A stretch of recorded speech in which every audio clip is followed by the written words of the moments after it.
no es para catedrático porque muchas de las fórmulas que van a encontrar y que ya deben haber encontrado son fórmulas empíricas. ¿Por qué? Porque las operaciones unitarias, ya sea de trituración, molienda, sedimentación, agitación, bombas, etcétera, etcétera, son producto, digamos, el desarrollo matemático de los mismos son producto de la fabricación, o sea, de marcas de bombas, de marcas de trituradoras, que ellos han podido lograr mediante el empirismo técnico, han logrado máquinas que funcionan bien. Es decir, de esas máquinas que funcionan bien, lo que nosotros vamos a visualizar es un desarrollo matemático de cada una de las operaciones solamente para llegar a conocer, no al 100%, las características de la operación unitaria que estamos llevando a cabo, ¿sí? Ustedes ayer empezaron con sólidos, ¿sí? Entonces la definición del sólido es por tamaño, forma y densidad. La densidad es homogénea y heterogénea, y el tamaño y forma son obviamente una complicación. ¿Por qué? Porque casi todo el entramado matemático de las fórmulas de tamaños y formas de sólidos, para que resulte práctico y resolvible ese tipo de fórmula, vamos a trabajar con esferas todas iguales, con cubos todos iguales y con cilindros de diámetro, perdón, sí, voy a grabar, cilindros iguales al diámetro, ¿sí? Como si fuese, qué sé yo, una pastilla genial. La diferencia con esas partículas, la diferencia con estas partículas, no sé por qué se escucha entrecortado. Se escucha bien, profe, no. No, hay alguien que dice que se escucha entrecortado. Yo lo escucho bien, profe. Bien, al pelo, no. No creo que llegue. Bien. La cuestión era dónde íbamos. ¿Alguien que me recuerde dónde íbamos? De los tamaños y formas, que nosotros en el desarrollo matemático de las ecuaciones son esferas iguales, cubos y pastillas, ¿sí? O sea, cilindros de diámetro igual al largo. Esos tres tipos de partículas son las que se llaman equidimensionales, quiere decir, de igual dimensión. Si ustedes tienen en cuenta una esfera, el centro de la esfera hacia cualquier parte del envolvente, ya está grabada la clase, la estoy grabando, hacia cualquier punto de la esfera interna es la misma distancia, así como el centro de un cilindro o el centro de la pastilla. Para partículas diferentes, ¿sí? Normalmente se suele tomar la segunda dimensión de importancia. Es decir, les explico. Si, por ejemplo, los sólidos que están manejando tienen forma de aguja, es decir, o sea, acuiformes son, ¿sí? Acuformes, todos diríamos que el tamaño a medir será el largo. No, en el caso nuestro vamos a tomar el espesor de esa aguja, porque tanto caiga de punta la aguja como de panza la aguja, el diámetro no varía, ¿sí? Por eso, para las partículas no y anoten, para las partículas no equidimensionales, se toma la segunda magnitud de medida. Yo les quiero comentar desde el principio, yo no soy un ingeniero catedrático al 100%, hace muchos años que doy la clase, pero tengan la seguridad que toda mi vida he trabajado como ingeniero químico. O sea, no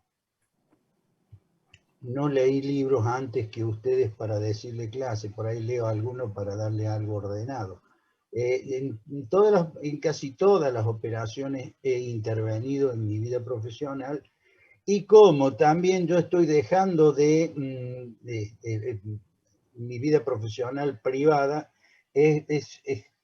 soy coherente y quiero irme de dar clases porque no tengo más que retroalimentarle.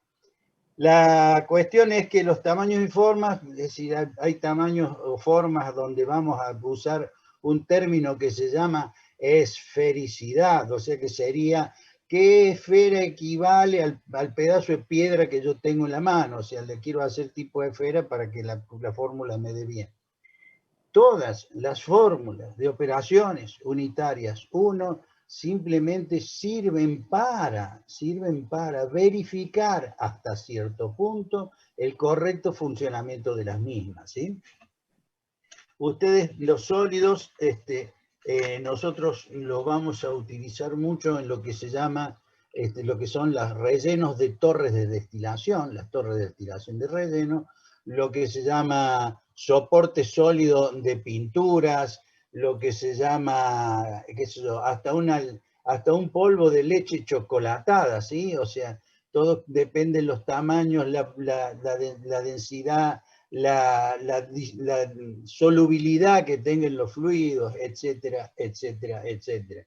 O sea, yo les voy a dar durante el desarrollo de estas clases algunos ejemplos que sonarán muy infantiles, pueriles, pero que son ejemplos significativos y que pueden darles a ustedes una idea acabada de lo que significan las operaciones unitarias.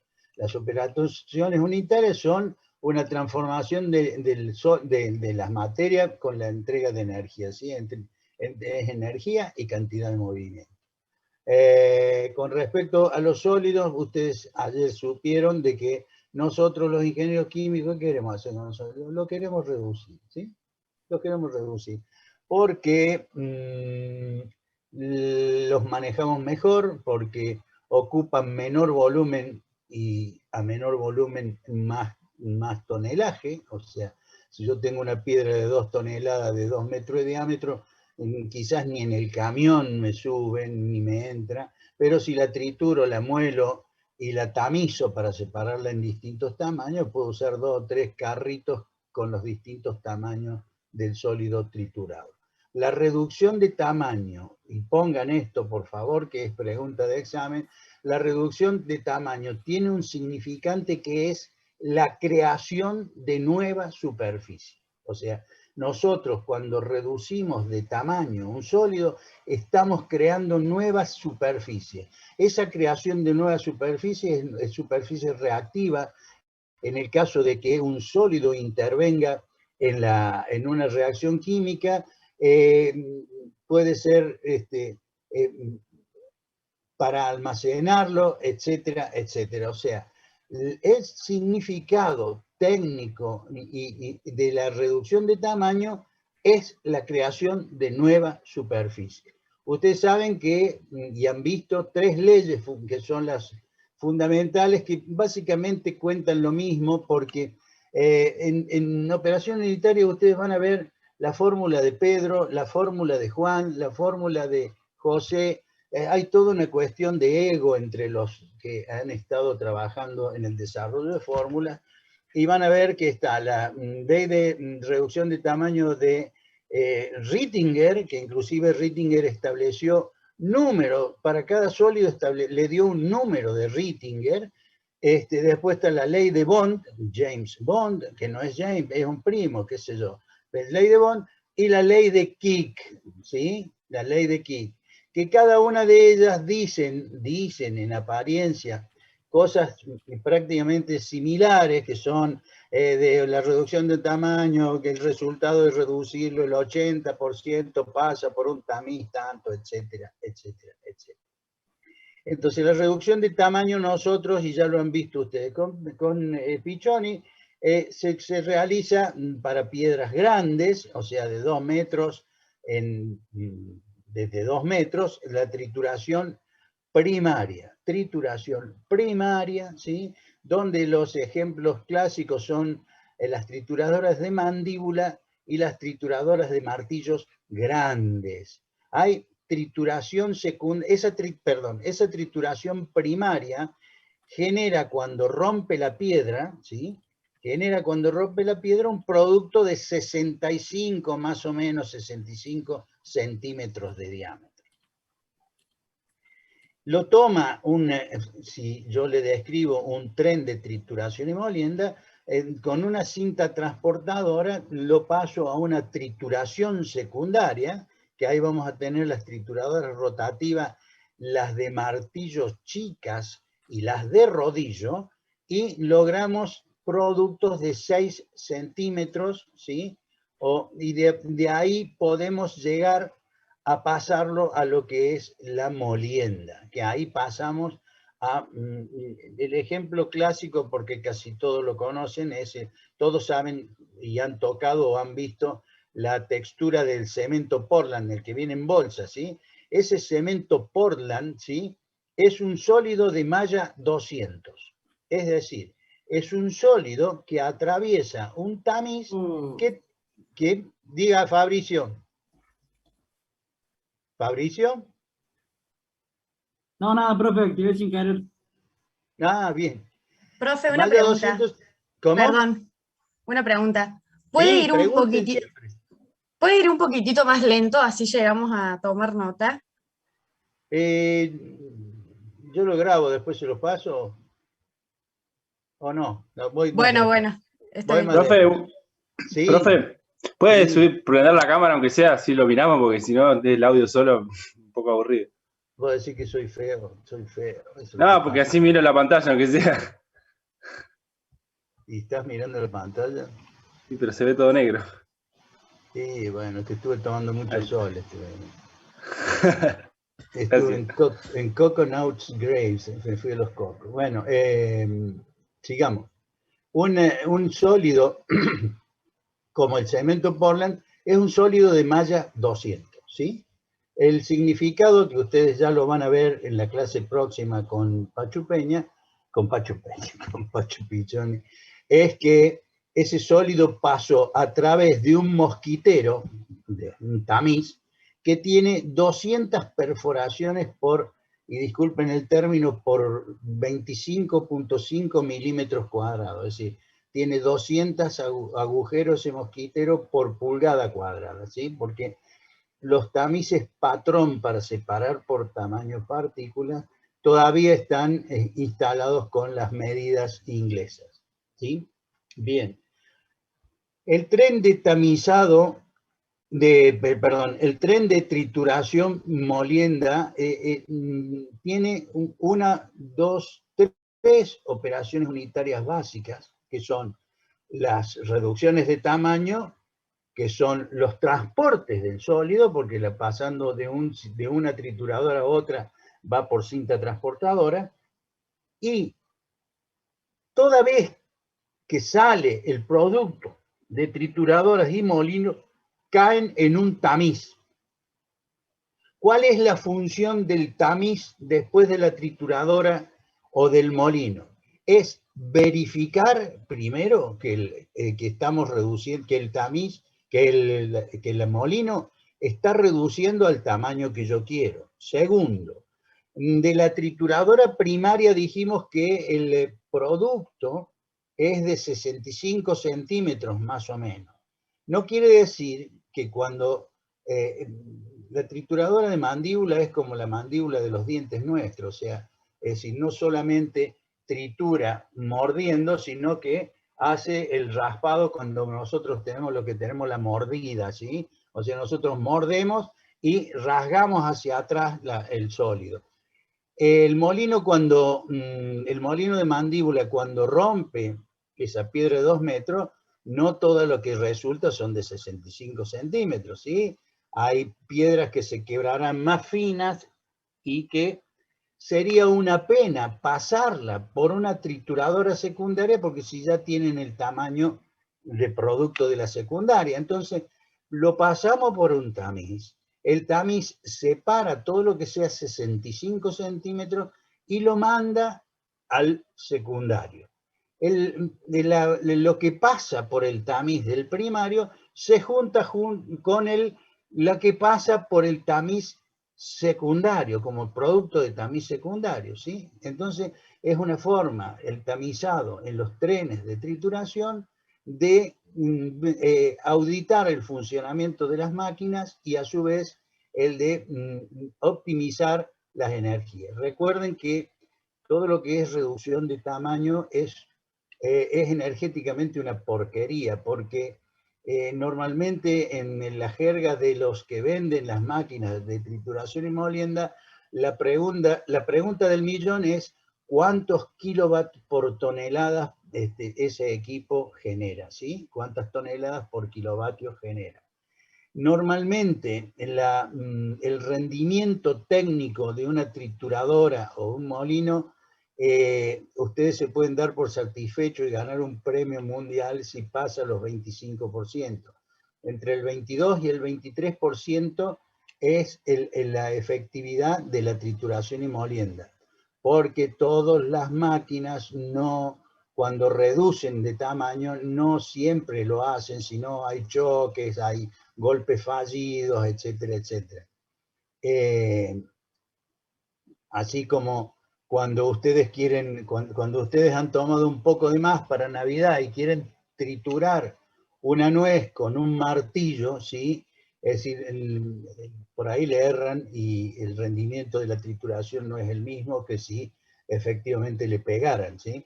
Y aprovecho también el ejemplo de la nuez con el martillo, porque obviamente ya en las casas no existe la pinza para romper las nueces, ¿sí?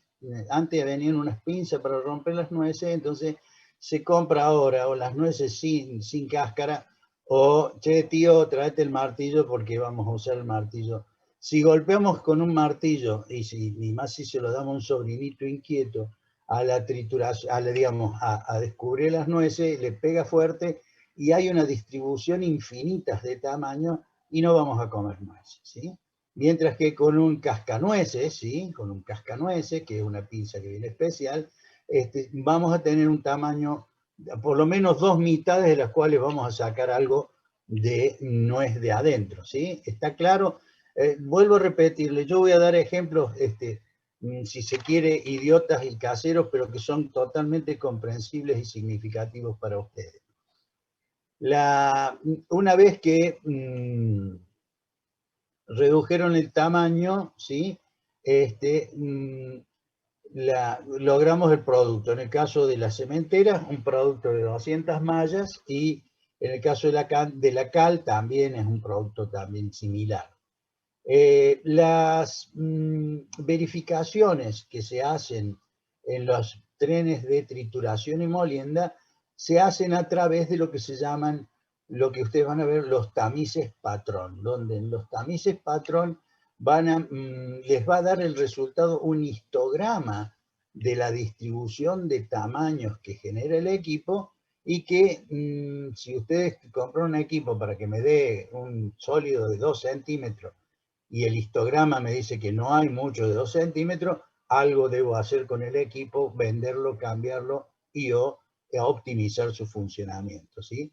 Por eso normalmente los tamices patrón, que normalmente lo usan los laboratoristas de suelo, los laboratoristas de sólidos, ustedes le llevan una muestra de un cuarteo y le dicen quiero el histograma, y van a tener un histograma de la distribución de tamaño. Es decir, esta máquina, yo necesito producir un sólido X de tal tamaño y quiero saber si lo está haciendo correctamente.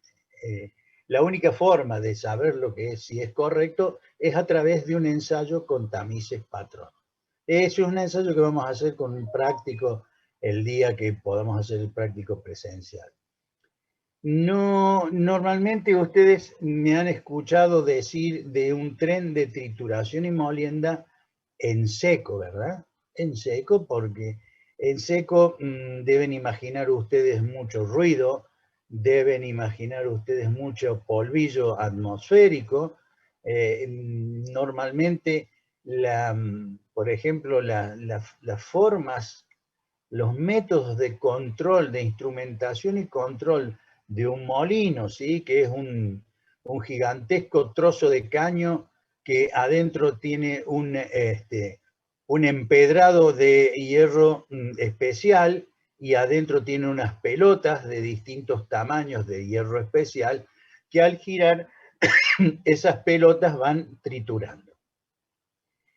La única forma que existe, porque normalmente ya por cuestiones de leyes de higiene y seguridad industrial, la proximidad de los operarios a esos equipos tiene un significado de un elevado EPP, es decir, una elevada carga de EPP, de elementos de protección personal, y se controla desde la sala de control. ¿A través de qué? A través de un micrófono, ¿sí?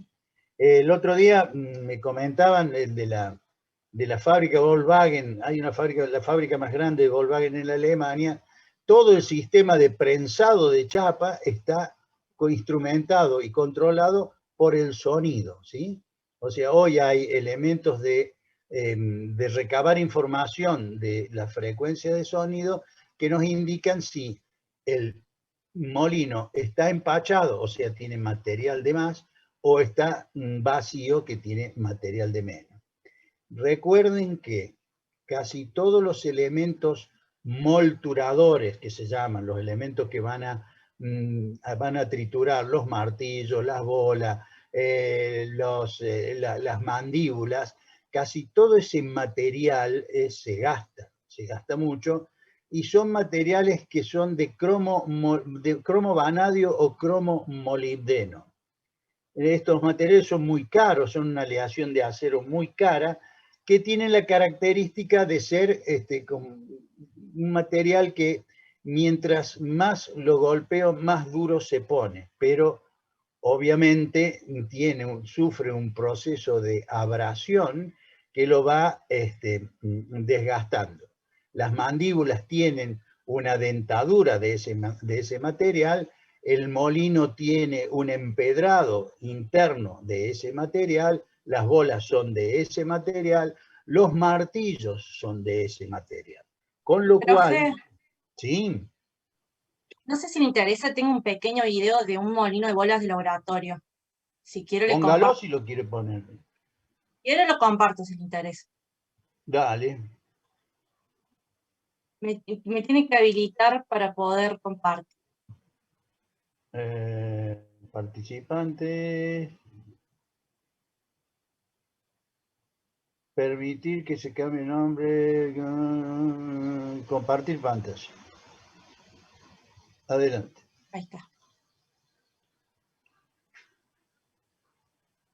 Espere que lo encuentre y ahí.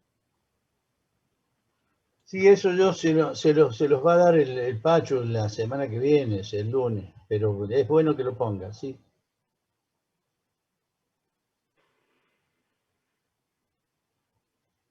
¿Pudo? Ahí lo comparto. Sí, sí, ahí lo encontré. Estaba buscando el video. Ah.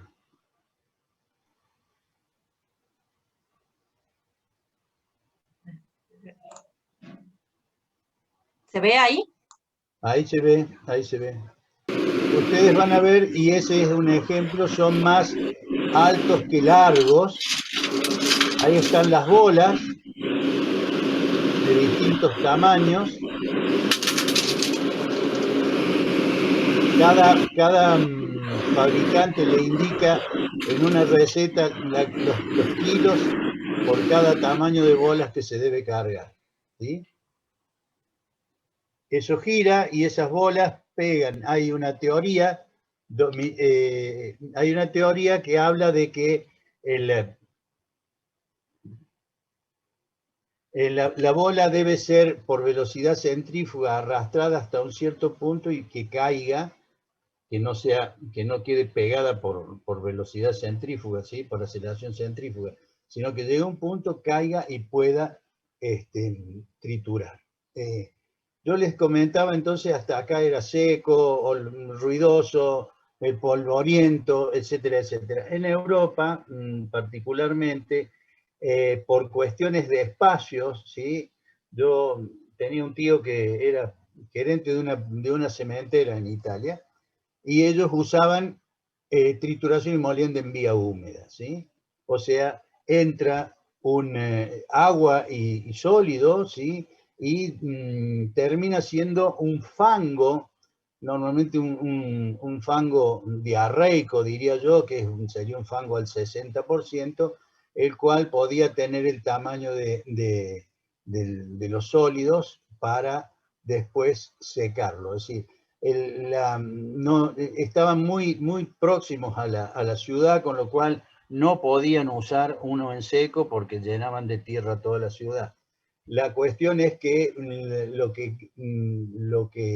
la ventaja que tiene, por ejemplo, en los casos de trituración y molienda de sílice, para evitar los que se llama la silicosis u otras enfermedades profesionales, se hacen en vía húmeda, ¿sí?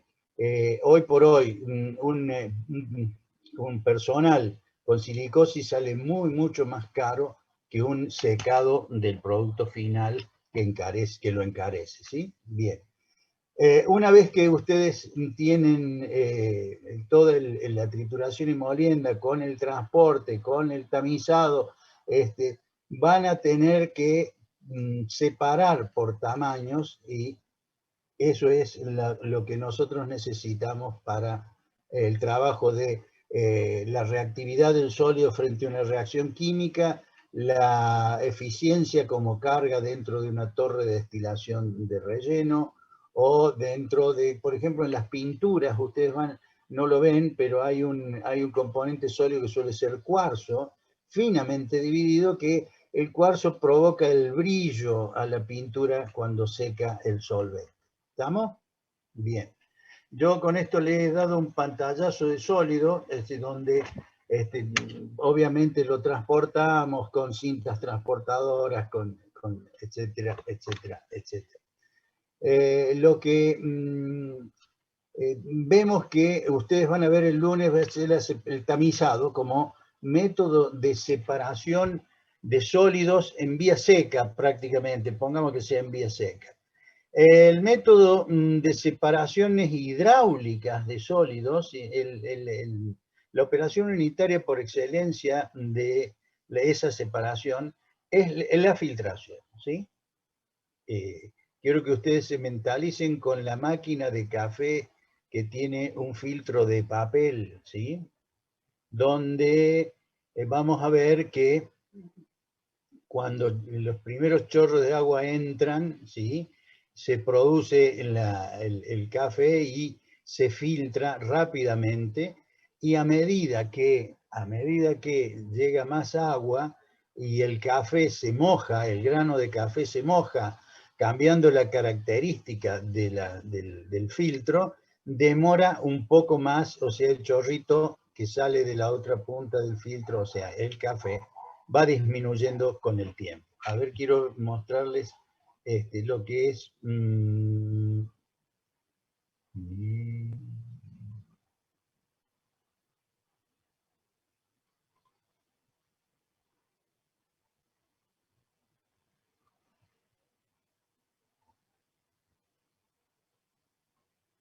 Oh, se me borra.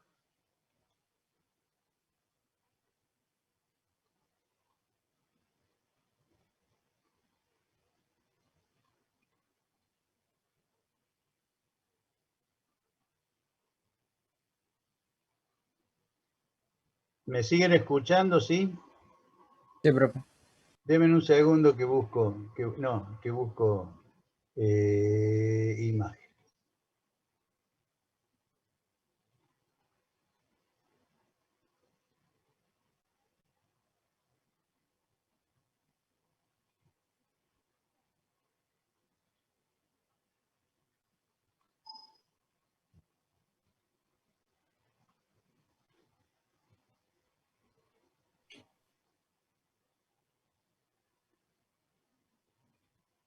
Esta es la imagen.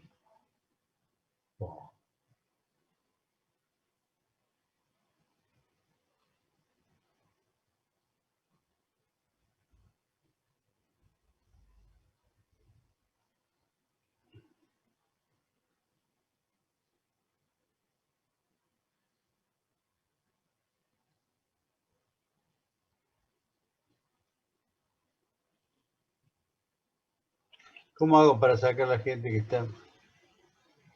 Acá está. Bien. Este es un típico, si ustedes lo abren un poco más grande, este es un típico proceso de filtración. Ustedes acá rayadito tienen el medio filtrante, MF, medio filtrante. ¿Lo ven bien? Sí, profe. Bien. El medio filtrante puede ser el cucurucho eso de papel que tiene en la máquina de café, puede ser la tela en las viejas máquinas de café, el medio filtrante puede ser una tela mosquitera, puede ser una lona, etcétera, etcétera. Y lo que está marcado acá en negro es los sólidos, porque acá viene una suspensión que se acerca al medio filtrante, ¿sí? Donde pasa a través del medio filtrante de la lona, pasa el filtrado, ¿sí? Que en el caso de ustedes sería hipotéticamente el café. El flujo, este es equivalente a lo que sería un flujo de fluido a través de masas de sólidos, ¿sí? Y la teoría funcional de este proceso es lo que es flujo de fluido alrededor de una esfera, donde tenemos separación de estelas, separación de capas, flujo laminar, turbulento, cosas que ustedes ya deben conocer de fenómenos de transporte.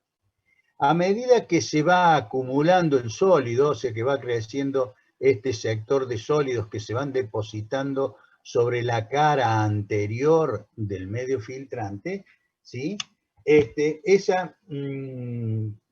Esa conformación de sólidos donde el líquido debe seguir pasando, en el sólido se generan infinidades de conductos, que acá yo los he marcado, que son conductos totalmente irregulares, como si fueran unos capilares, donde por ahí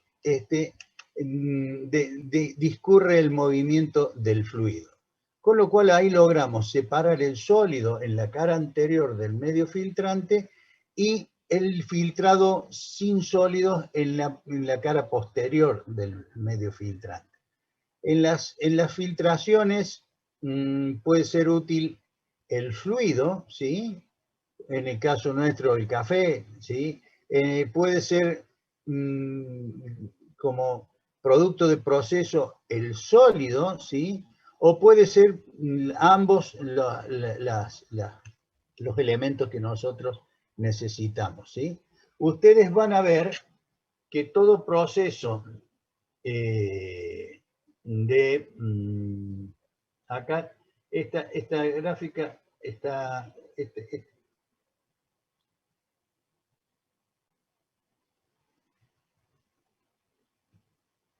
no, este está incompleto, este dibujo, voy a cambiar dibujo.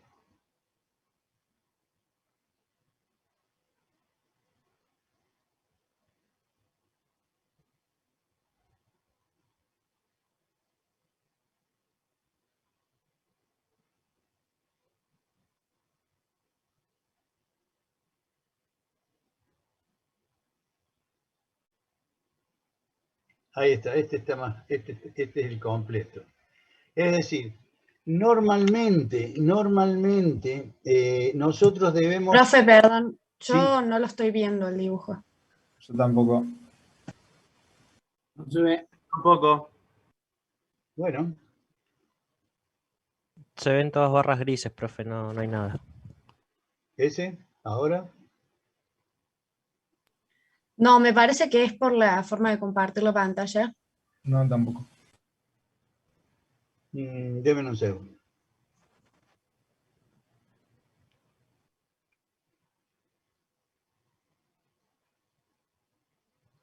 Este es. ¿Ahora lo ven? Está compartiendo. ¿Se ve? No, profe, no puso compartir pantalla. No, Lo vemos usted nomás. Yo odio ese profesor.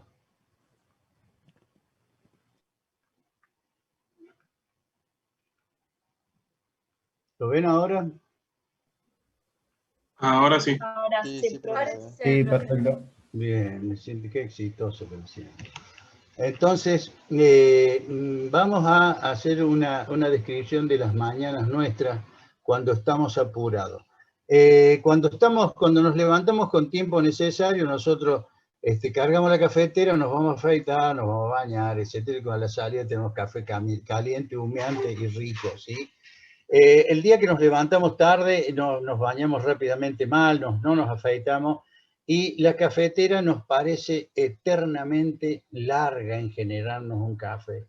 Con lo cual nosotros tendemos a querer empujar el agua a través de la masa de café, ¿sí? O sea, a generar una presión para vencer la resistencia de la torta esa de café. Ustedes tengan en cuenta que la primera resistencia que va a encontrar la separación de un sólido de un líquido en un filtro, la primera resistencia es la resistencia de la lona, del medio filtrante, ¿sí? Del medio filtrante. Y a medida que se va acumulando torta, pasa a ser de suma importancia la resistencia al flujo del fluido de la torta, más que del medio filtrante, ¿sí? Entonces nosotros tenemos que, este es un sistema de flujo de fluido a través de una masa de sólido que van a pasar por esos canales irregulares de sección variable, ¿sí? No, es decir, nosotros vamos a tratar de aplicar acá a lo que ustedes ya conocen como flujo de fluido a través de cañerías, donde en la cañería ustedes tienen el diámetro del caño que es inamovible, ¿verdad? O sea, tiene un diámetro del caño, no se modifica. Acá sí, acá el capilar que se forma, ese cañito capilar que va, viene, sube, baja, que se estrecha, se ensancha, etcétera, etcétera, no tiene un diámetro fijo, y a eso le vamos a denominar el radio hidráulico, ¿sí? Yo ahora le estoy haciendo una introducción de filtración y vamos a elaborar todo el esquema de fórmulas el próximo martes. Es decir, evidentemente ustedes esta línea azul me da me indica esta línea azul, que de acá tengo P sobre A, o sea, la presión en la cara anterior de la torta, y esa presión que yo voy haciendo va a caer esa presión por la fricción entre los sólidos, ¿sí? Y la P' va a ser la caída de presión en la cara anterior de la lona. Y de P' a P sub B hay otra caída de presión que es, digamos, consecuencia de la resistencia del paso del entramado de la lona, ¿sí? Con esto le quiero decir, porque yo después me olvido, es muy importante, y quiero que presten mucha atención, es muy importante cómo se depositan las primeras capas de sólidos, ¿sí? O sea, no hay que presurizar a lo pavo los primeros chorros de suspensión, porque ocurre muchas veces que los sólidos se incrustan en la trama de la lona y generan una resistencia superior a la que podemos calcular matemáticamente, ¿sí? Esos son secretos que uno va aprendiendo en la calle. O sea, la primera capa de sólidos que se depositen tranquilamente para que no obturen la tela.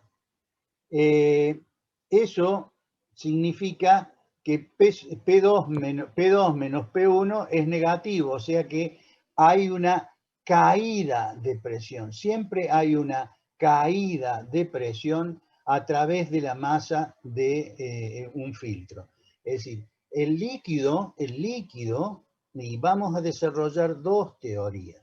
El líquido sufre una resistencia de la torta, o sea, R, que se llama alfa, una resistencia de la torta alfa, y una resistencia del medio filtrante que es RM, ¿sí? Resistencia del medio. Si nosotros nos miramos para otro lado, decimos que el flujo de fluido a través de un filtro sufre la suma, qué mal que lo digo, pero lo vamos a decir así, la suma de resistencias que provoca la acumulación de los sólidos más la lona al final, que antes de salir el filtrado recogido, ¿sí? Con lo cual, ustedes como yo vamos a entender que esta acumulación de sólidos mientras filtramos, tendrá un límite. ¿Por qué? Porque se va a acumular tanto sólido de manera que generará una resistencia tal que no permita que el líquido o que la recolección de filtrado sea tan poca que acá tengamos un montón de agua esperando turno porque la puerta, los canales, la puerta de la cancha, ¿sí?, es muy chica y no podemos pasar como líquido, ¿sí? Entonces, yo siempre doy el ejemplo de los estadios cuando ustedes van a recitales, que ya nos debemos haber olvidado de ir al estadio de fútbol, donde las puertas son pequeñas a la entrada y grandes a la salida, porque todo el mundo tiene más apuro de salir que de entrar. De todas maneras, la acumulación de sólidos genera lo que se llama esto, que es la torta. Por eso normalmente en todos los subíndices vamos a tener L sub C, que es el largo de la torta, largo de la caque, ¿sí? Y acá yo he tomado un diferencial del largo de la caque, ¿sí? ¿Por qué? Porque lo vamos a ver en la clase que viene, cómo vamos a cuantificar la resistencia a través de la torta y a través del medio filtrante, ¿sí? Las tortas que se pueden generar por la separación de flujo, por la separación de sólido a través de hidráulico, porque esto es una separación hidráulica de sólido, genera dos tipos de torta. La torta compresible y la torta no compresible. Y acá viene una variable que ha generado, que es la variable colafile, que se llama el fofín, ¿sí?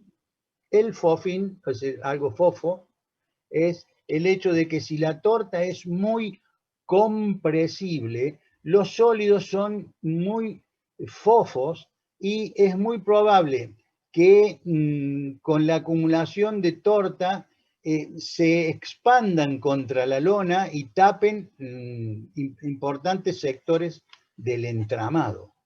Por eso acá en negro yo les he dibujado lo que sería el incremento de la presión de compresión de los sólidos. Es decir, es como cuando nosotros nos poníamos en fila en el colegio y empujábamos al de adelante, que empujaba al de adelante, que empujaba al de adelante, y que el último violentamente se llevaba puesta la maestra, ¿sí?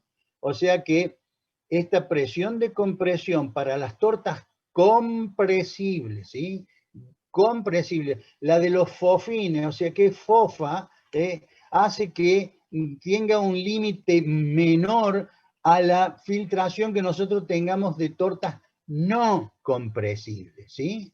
Con lo cual,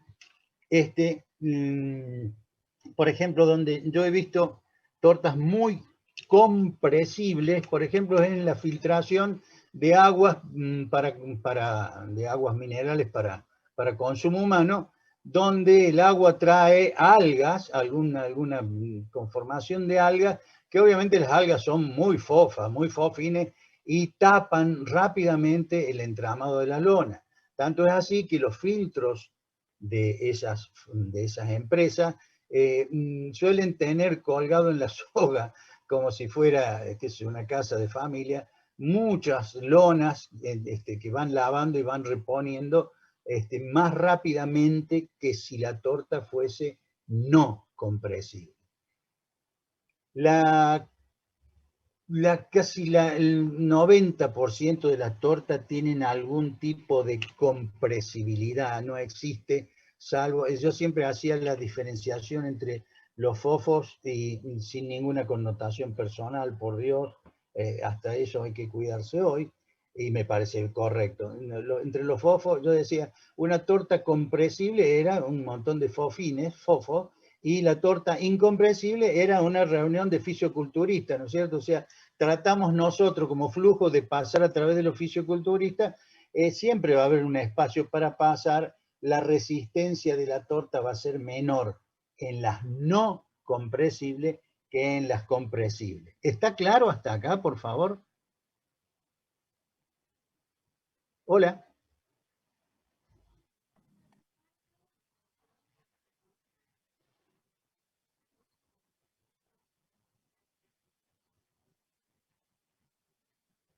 Exactamente. Porque imagínese que usted quiere pasar a través de un grupo de gente, ¿sí? De un grupo de gente. Vamos a imaginar que el grupo de gente es la torta. Y usted, que quiere pasar a través del grupo de gente, es el fluido. Usted se llama fluido y quiere pasar a través de un grupo de gente, ¿sí? Si pasa a través de un grupo de gente que es medio fofa, o sea, que tiene mucha flacidez, usted va a empujar cuando entra en ese conglomerado de gente fofa, ¿sí? Y la presión hace que se expanda el fofo y quedan pocos espacios para que usted pase. ¿Está claro? Váyame respondiendo, ¿está claro? Bien. Ahora, si usted, flujo, quiere pasar a través de, y no quiero hablar de fisioculturistas, pero pongamos que en una reunión, en un conglomerado de japoneses o de dinamarqueses o de que son ordenados, que están todos en fila, evidentemente usted como fluido va a poder pasar mucho más fácilmente, ¿sí?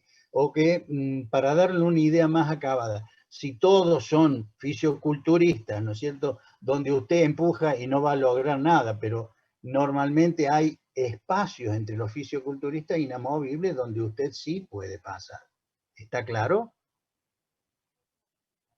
Bien. ¿Alguien más tiene alguna duda hasta acá? No, profe, por mi parte no. Bien. Entonces decimos que hay siempre una caída, vean la curva azul, siempre hay una caída de presión, con lo cual la caída global es menos PA menos PB, ¿sí? Porque es negativa la caída de presión, porque P2 es mayor que P2, PB es mayor que P1. Y esa conformación está dada por la caída PA menos P', que PA menos P' era la caída de presión en la torta, o sea, de aquí, hasta la cara anterior del medio, y la suma de la resistencia de la caída de presión es la de la torta, PA menos P', y la del medio filtrante, P' menos P sub B, ¿sí? P' menos P sub B, lo cual conforma menos delta P sub C, o sea, la caída de presión en la cake, en la torta, menos delta P sub M. Esa es la ecuación madre de todo el desarrollo que vamos a tener, ¿sí? Yo tengo preparado aquí otro. Vamos a ver. Denme un segundo. Antes que me olvide, y yo lo que le muestro va a ser la finalización del tema por hoy. La caída de presión, o sea, acá nosotros hemos tirado agua arriba del café. Supongamos que el café no estaba, tiramos agua más café, ¿sí? Tiramos agua más café. La suspensión es agua más café, lo tiramos al filtro y la única presión que puede resultar a la postre negativa por el proceso es la presión hidrostática del fluido solamente, ¿sí? Entonces, la forma de poner en movimiento los sistemas de filtración son la presión estática, ¿sí? O sea, una presión hidrostática de espesor de fluido.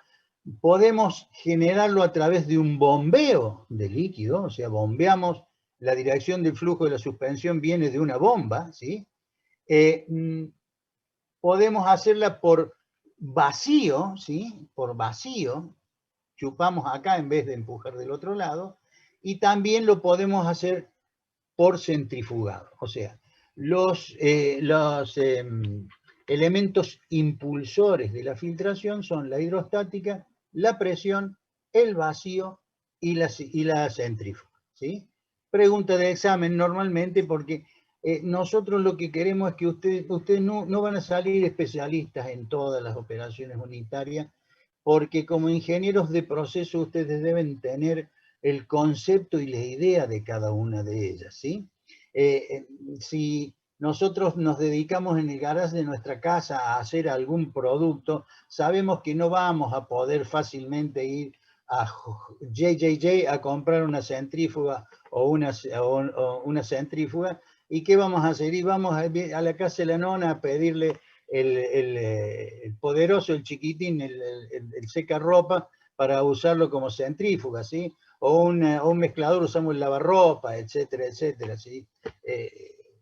Es una cuestión de que ustedes absorban el concepto en la medida que cuando ustedes sean o no empleados de una empresa, van a lidiar mucho con los vendedores técnicos de empresas de equipos, ¿sí? Entonces ustedes deben, cuando vienen a ofrecerles un filtro, cuántos litros por hora produce, cuando le vienen a vender un molino, cuántos kilovatios por tonelada, es decir, las preguntas que ustedes deben saber, deben poder saber hacer para que, voy a usar una palabra, el vendedor trata de vender, es decir, para que no los estafen, ¿sí? Es decir, yo tengo un viejo recuerdo de un señor que vendía un aditivo de combustible para caldera y él me decía, mire, este aditivo hace que el agua queme, ¿sí? La verdad que le pegué un aplauso y me levanté y me fui porque no existe nada que haga que el agua sea combustible, era simplemente un separador de agua o un emulsificador que hacía que el agua no le bajara mucho el CP del combustible. Así que esa es la idea que nosotros tenemos de esta materia, que tengan el concepto acabado de cada uno de los procesos. Denme un segundo que ya busco.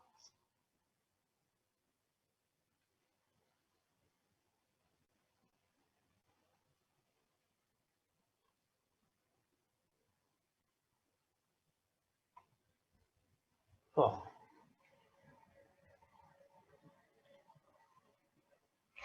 Bien, denme un segundo. Word.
¿Ahí lo ven?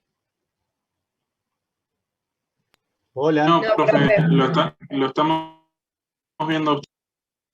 Acá. Ahí lo ven. Ahí sí. Bien, entonces acá les hice un cuadro donde comparamos la presión de filtración, la determina tal cosa, y qué tipo de filtro es el que corresponde. Entonces, para que la presión de filtración la determina la carga hidrostática del fluido, sería un filtro de gravedad, que sería el filtro que ustedes conocen del café, ¿sí? La presión del filtro la determina el vacío aguas abajo. ¿Se acuerda que dijimos que otro vehículo era hacerle vacío del otro lado del medio filtrante? Son filtros de vacío. La presión la adicionamos con una bomba centrífuga. Son filtros de presión.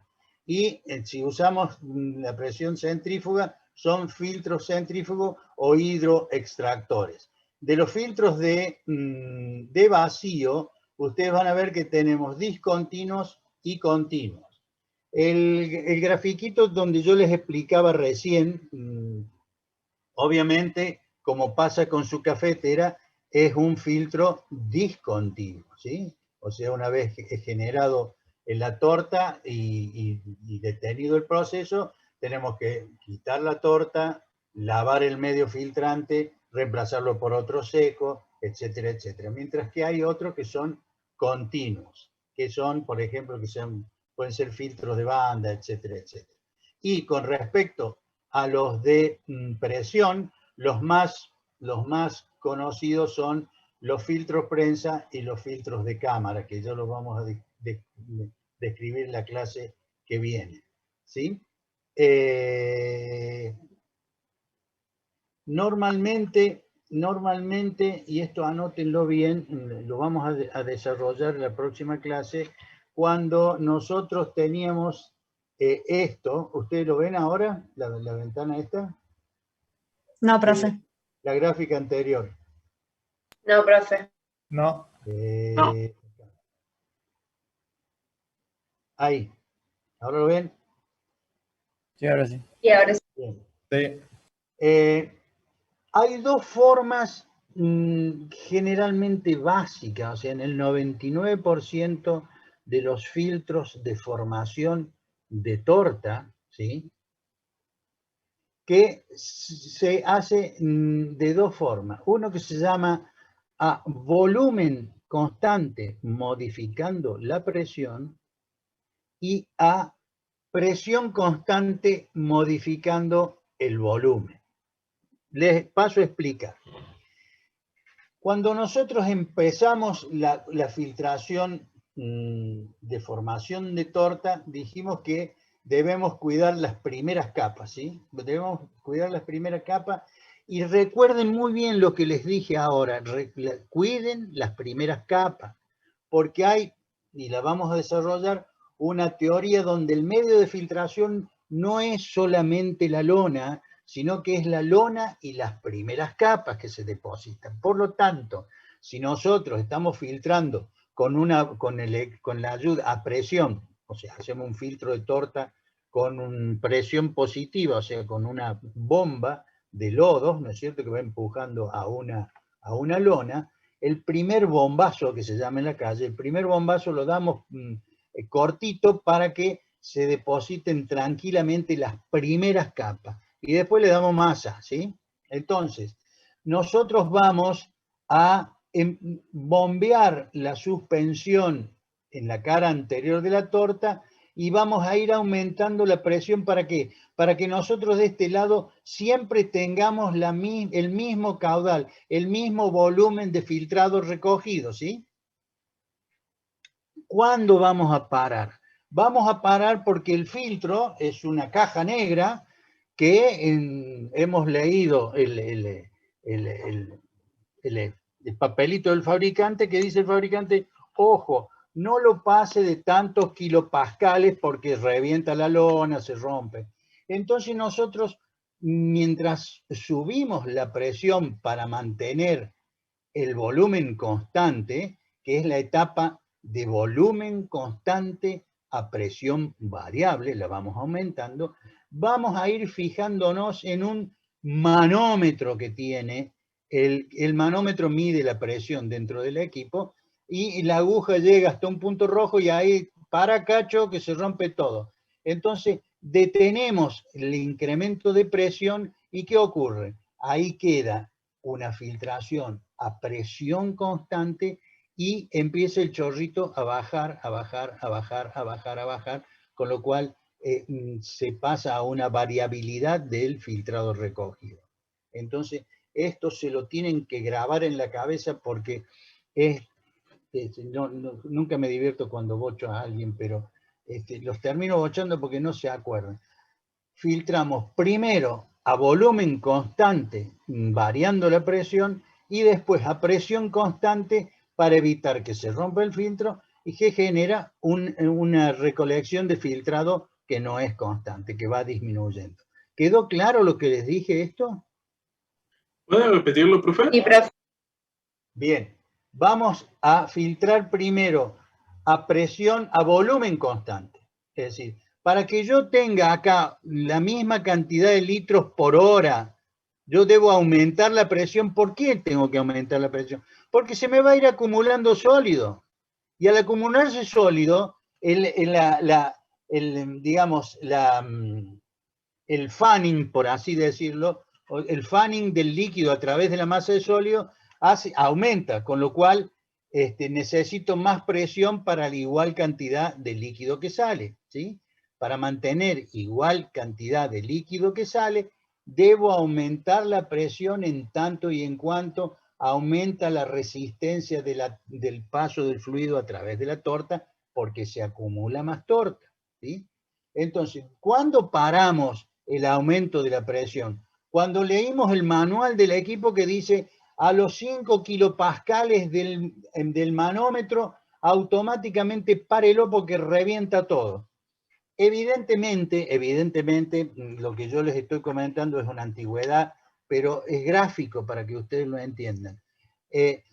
Normalmente esos filtros vienen con un presóstato, ¿sí? Lleva el manómetro, pero traen un presóstato que cuando llega al valor manométrico de los 5 kilopascales, automáticamente para la bomba y cierra una válvula y se mantiene siempre la presión en contra de esta cara y hace que, al no subir la presión, el líquido que va a salir de acá va a ser cada vez menos, ¿sí? Con lo cual, pasamos de volumen constante a presión variable a presión constante con volumen variable. ¿Está claro? La primera etapa es aumentamos la presión para mantener constante el filtrado. La segunda etapa es mantenemos la presión máxima admisible constante que hace que el volumen del filtrado recogido ustedes lo han visto, cuando el café al principio sale mucho y después empieza a disminuir, ¿por qué? Porque en las cafeteras es a presión constante, a presión hidrostática constante, abierto. Entonces, ¿qué hace? Al principio sale mucho y a medida que se acumula torta de café, ¿sí? Que los canalcitos empiezan a ser más complicados, el líquido demora más en pasar y sale un chorrito finito, cada vez más menos, hasta que caen gotitas, ¿sí? ¿Está claro? ¿Quedó claro eso? Sí, profe. Sí, profe. Sí, profe. Por favor, que no quede duda, porque en los exámenes después dicen, no, yo eso no lo entendí, yo lo hablé con mi psicólogo y no me lo supo explicar. Es decir, y disculpen la broma, pero es importantísimo que ustedes absorban y mantengan ese concepto. En el 99% de los casos, es decir, va a pasar algún día que ustedes vayan a un lugar donde la filtración es al revés y digan, pucha, mira, el pelado me dijo que todo se filtra así, acá se filtra al revés. Obviamente, por eso yo digo que el 99% de los sistemas de filtración de torta se comienza con una primera etapa de volumen constante variando la presión y una segunda etapa de volumen variable manteniendo constante la presión, ¿sí? Bueno, jóvenes, yo los dejo aquí, nos vemos el martes a la misma hora, 18:30, y traten de estar cenados porque vamos a terminar a las grecas calendas, como dicen los griegos. ¿Está claro? ¿Alguna duda? Profe. Hola. Sí. Buenas tardes. ¿Quién Una pregunta. habla? ¿Lionel? Lionel, sí. Sí. En el cronograma parece que tenemos parcial teórico, el 6 de abril sería. ¿Podría explicar más o menos cómo sería el parcial, si es desarrollo? Esos son parciales del práctico, lo tienen que hablar con Pichoni. Porque supuestamente en el cronograma tenemos parciales teóricos también. Tenemos 2 parciales de teórico, nada más. Y bueno, sobre eso quería saber cómo era la metodología, si... La metodología van a ser 10 preguntas, ¿sí? 10 preguntas y dada la masividad, 10 preguntas con un tiempo que se va a negociar al principio y que pasado ese tiempo el que no entregó no tiene ausente, tiene un aplazo, ¿sí? ¿Está claro? Y es todo desarrollo, ¿no? No, yo jamás he tomado desarrollo de ninguna fórmula. En operaciones unitarias ustedes no pueden memorizar esa caterva de ecuaciones, ¿no? Normalmente cuando era presencial, las prácticas se hacían con el libro abierto en cuanto a fórmulas. Lo que sí les puedo preguntar es qué variables mínimas deberían introducirse en una ecuación, que eso es un problema conceptual, es digamos, conceptual del proceso, ¿sí? Si no quiero, es P por B igual a NRT, si la B vale la presión, el volumen, el número de moles y la ley de los gases, es decir, por lo menos de 4 decir 3, ¿no es cierto? ¿Está claro? Sí, muchas gracias. No es de desarrollo. Los y- teóricos son contestaciones de teórico, nada más. Lucía, ¿Van a ser por el aula virtual o nos conectamos un Zoom y les mandamos la foto? no, nos conectamos en un Zoom, ¿sí? Y listo, no va a quedar otro. Gracias, Ya veo, profe. es decir, en el teórico ya veo cómo voy a coordinar con Pichoni para ver cómo hacerlo lo mejor posible.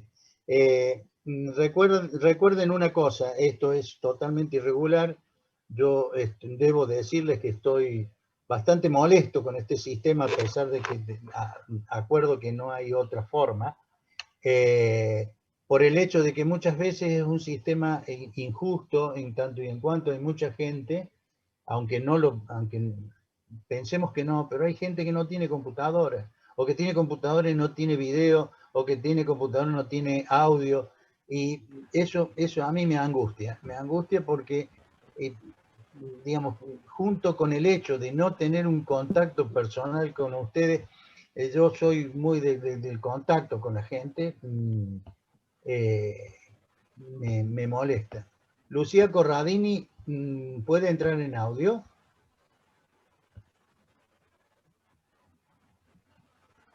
Hola. ¿Usted es de Villa Allende, Lucía Corradini? No. No, perdón. No, porque tengo un Corradini amigo que hace aberturas de aluminio. Ah, no lo conozco. Y bueno, aparte tengo un montón de parientes de familiares que eran Corradini. Bien, entonces quedamos así. Los teóricos son desarrollo de teóricos, simplemente. ¿Y qué otra pregunta estábamos les estaba comentando que eso es lo que no me gusta de las clases virtuales. Y lo que más me molestaría es el hecho de que ustedes son personas que están en cuarto año, ya a un paso de recibirse, y que nosotros nos hemos cansado. No, ahora no tienen práctico, ya terminamos. Nos hemos cansado de hablar en bares, en restaurantes, en reuniones de amigos, etcétera, de lo que es la corrupción, y realmente que alguien copie o haga un trabajo de copiado en estos exámenes, realmente me parece un acto sumamente representativo de mini corrupción académica, ¿sí? Lo cual la cátedra tiene una alta confianza en que ustedes a la edad que tienen y con los conocimientos que manejan no van a generar algún tipo de fechoría, por decirlo, porque es una fechoría copiar o hacer las cosas mal. ¿Está claro? ¿Alguna otra pregunta, Rodrigo? Una preguntita. Sí. Ahí cuando puso el cuadro, me faltó en discontinuos el primero. ¿Lo podría poner de vuelta así lo copio? Ya, déme un segundo.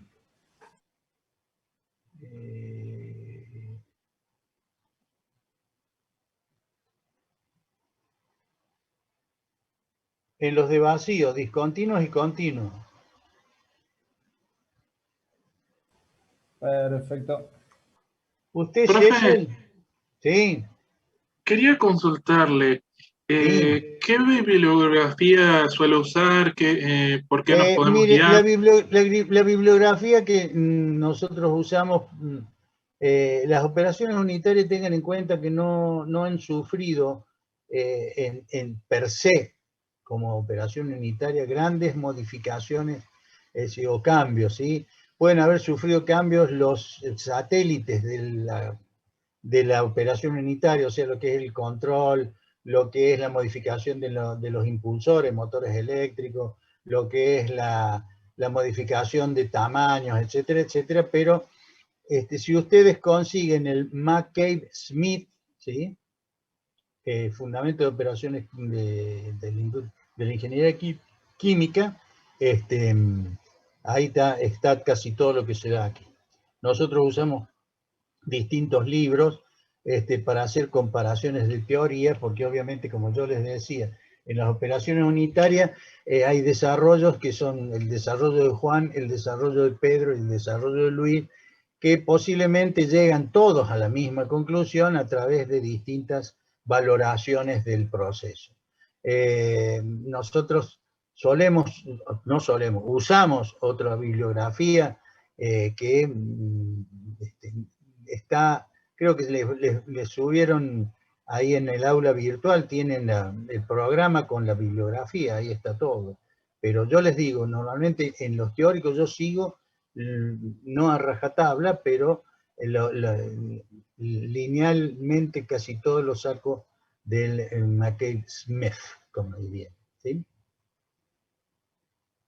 Profe, muchas gracias. Rodrigo Yashel, deme audio, por favor. ¿Sí? ¿Cuántas veces estuvo anotado usted en Operaciones 1? Esta es la segunda. Ah, ¿qué pasó?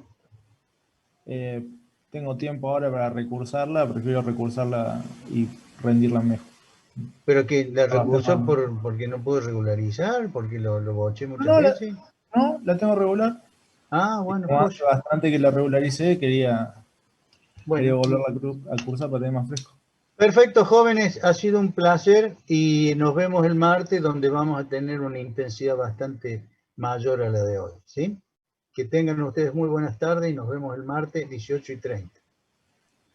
Pero... Recuerden que va el mismo número a las 18:30 va el mismo ID que tienen hoy, porque es mi ID personal de UTN FRC Eduard. ¿Está? Listo, profe. Gracias. Sí, ¿qué pasa, Manuela? ¿Hay promoción de la parte teórica? ¿Cómo? ¿Hay promoción de la parte teórica? Sí, si aprueban los dos parciales.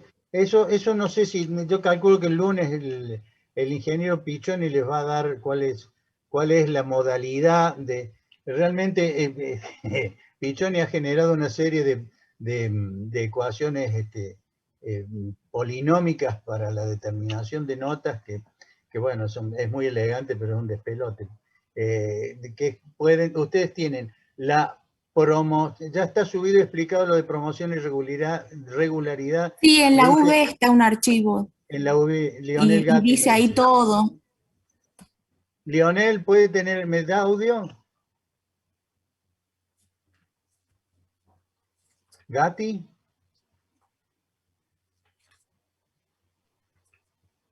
Hola. No lo escucho. Déjelo, después se lo consulto yo la próxima clase. Buenas tardes a todos, que anden bien, cuídense.